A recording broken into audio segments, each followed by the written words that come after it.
Radhe Radhe, welcome to my channel. আজ আমার চ্যালেঞ্জের 21তম দিন। ঘুম থেকেই উঠে হলুদ খেয়ে চলে গেছিলাম ব্রাশ করতে। এখন আমার প্রতিদিনের সঙ্গী হয়েছে এই আইস রোলারটি। প্রত্যেক দিন সকালে হেলথ ড্রিঙ্ক খাওয়া আর এই বরফ ঘষা মাস্ট বি করা চাই। ব্রেকফাস্টে ছিল একটা ডিম সিদ্ধ। আজকে ডিমের একটু অবস্থা করুন, ইগনোর। তার 30 মিনিট পরে এক গ্লাস ছাতু।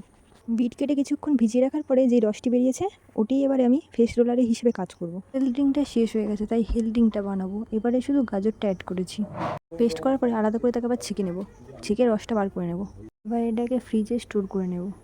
ইনস্টাগ্রাম শর্টসে একটা ভিডিও দেখেছিলাম, গ্লিসারিনের সাথে নাকি লেবু মিশিয়ে কিছুক্ষণ রাখলে তারপরে নাকি ট্যান রিমুভ হয়। তাই ভাবলাম একবার ইউজ করে দেখা যাক। যদি এতে কাজ হয় আমি আপনাদের অবশ্যই জানাবো। স্নান করে লাঞ্চটা সেরেই টুথব্রাশ করে নিলাম। বিকেলবেলা একটু ওয়েদার ভালো দেখতেই বেরিয়ে পড়েছিলাম একটু হাঁটার জন্য। রাস্তার ধারে এই কৃষ্ণচূড়া ফুল দেখে মনটা কেমন যেন খুশি খুশি হয়ে যায়। ফলের মধ্যে ছিল আজকে লিচু। আজকের জন্য এইটুকুই। চ্যানেলটা সাবস্ক্রাইব করে নিন। টাটা।